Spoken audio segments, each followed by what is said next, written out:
क्योंकि देश का हिंदू अब जाग चुका है।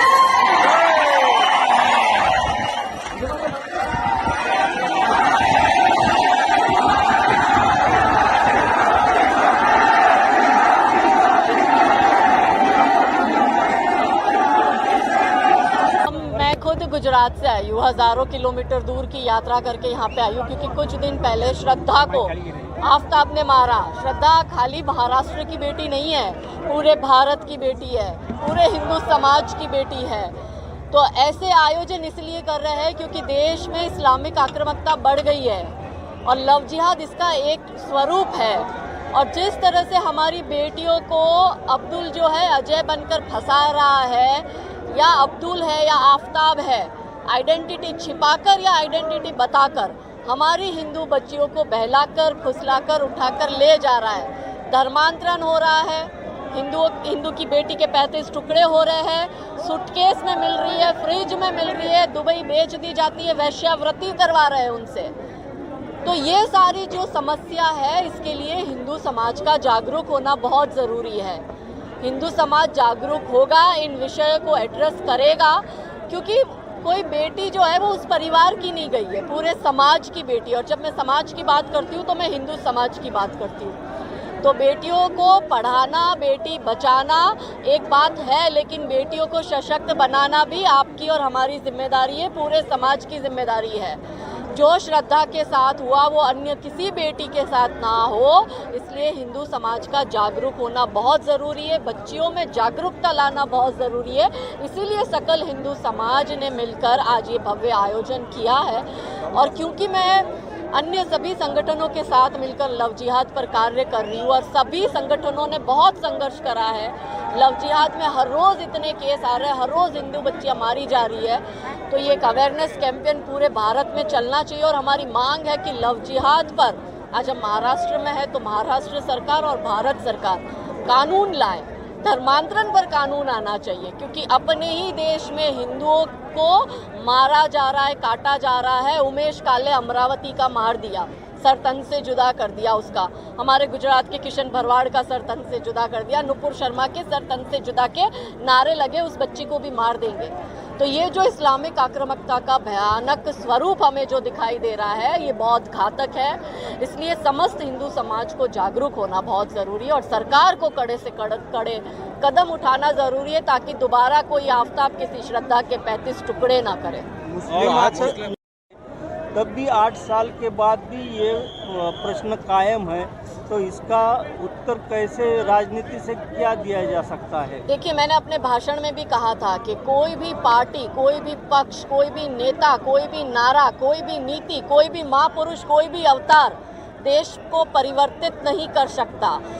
आपको एक महिला को अच्छा जीवन देना है, सुरक्षित जीवन देना है, सुरक्षित देश देना है, तो उस देश की जनता का जागरूक होना बहुत ज़रूरी है कि सत्ता से न करना परिवर्तन की आस।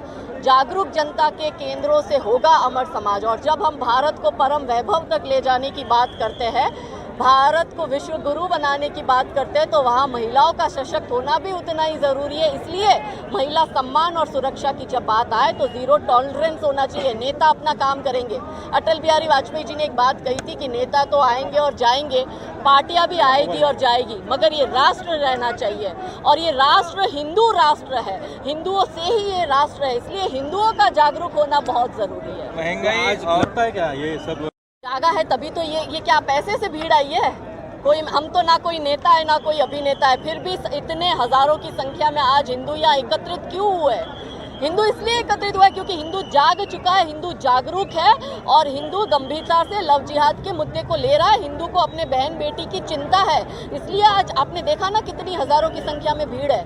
तो ये पैसे से लाई हुई भीड़ नहीं है मेरे भाइयों। और राष्ट्रवादी जो कह रहे हैं कि जो महंगाई का मुद्दा है, बेरोजगारी का मुद्दा है, उसके लिए उसके ऊपर से लक्ष्य हटाने के लिए सब चालू है। भाई देखो, वो तो आप नेता से बात करो, मैं तो धर्म रक्षक हूँ, मैं धर्म की प्रवक्ता हूँ। ये सवाल आप पॉलिटिकल पार्टी के प्रवक्ताओं से करिए। या धर्म संस्कार क्या? मैं कहती हूँ धर्म बचेगा तो ही देश बचेगा, नहीं तो सिर्फ अवशेष बचेगा। कृष्ण बचेंगे, राम बचेंगे, चारों पावन धाम बचेंगे। अफगानिस्तान में पिछले 20 साल में अमेरिका ने $3 ट्रिलियन अफगानिस्तान में लगाए, भारत ने भी लगाए थे, भारत ने भी वहाँ सड़कें बनाई, स्कूल बनाई, हॉस्पिटल बनाए, पर 20-22 साल में जो 3 ट्रिलियन डॉलर्स इन्वेस्ट किए अफगानिस्तानियों ने, अफगानिस्तान में तालिबानियों ने 20 दिन में उस सबको ख़त्म कर दिया। कहाँ गया विकास? अब कोई अफगानिस्तान में विकास की बात कर रहा है, वहाँ कोई स्कूल की, कॉलेज की बात कर रहा है? क्योंकि वहाँ पे ये जंगली लोग हैं, आप इनके सामने ये सब बातें कर ही नहीं सकते। इसलिए मैं कह रही हूँ, धर्म बचेगा तो ही देश बचेगा, और देश बचेगा तो ही सब सुरक्षित है, तो ही हिंदू है इस देश में, इसलिए हम सब सुरक्षित है। अगर आज हिंदू नहीं होता तो मुसलमानों की महिलाएं भी सुरक्षित नहीं है। ट्रिपल तलाक से आज़ादी किसने दिलाई? यूनिफॉर्म सिविल कोड लाने की बात कर रहे, इससे किसको फायदा होने वाला है? मुस्लिम महिलाओं को। तो आप विकास चाहे कितना भी करो, मगर सत्ता गलत लोगों के हाथ में, तालिबानियों के हाथ में सत्ता आ जाएगी तो वहाँ पे 3 ट्रिलियन डॉलर मतलब कितना बड़ा अमाउंट है। भारत की इतनी तो जीडीपी नहीं है। किसी का ठेका नहीं है, मेरा ठेका नहीं है, संघ का, परिषद का, बजरंग दल का, किसी का ठेका नहीं है। समस्त हिंदू समाज को मिलकर काम करना पड़ेगा। आप ये सोचेंगे कि हर बात, हर चीज़ में मोदी ही आके बचाएंगे, तो वो आप गलत सोच रहे, क्योंकि ये देश हमारा भी उतना ही है जितना नरेंद्र भाई मोदी का है। तो जितनी नरेंद्र भाई मोदी की जिम्मेदारी है उतनी हमारी भी जिम्मेदारी है।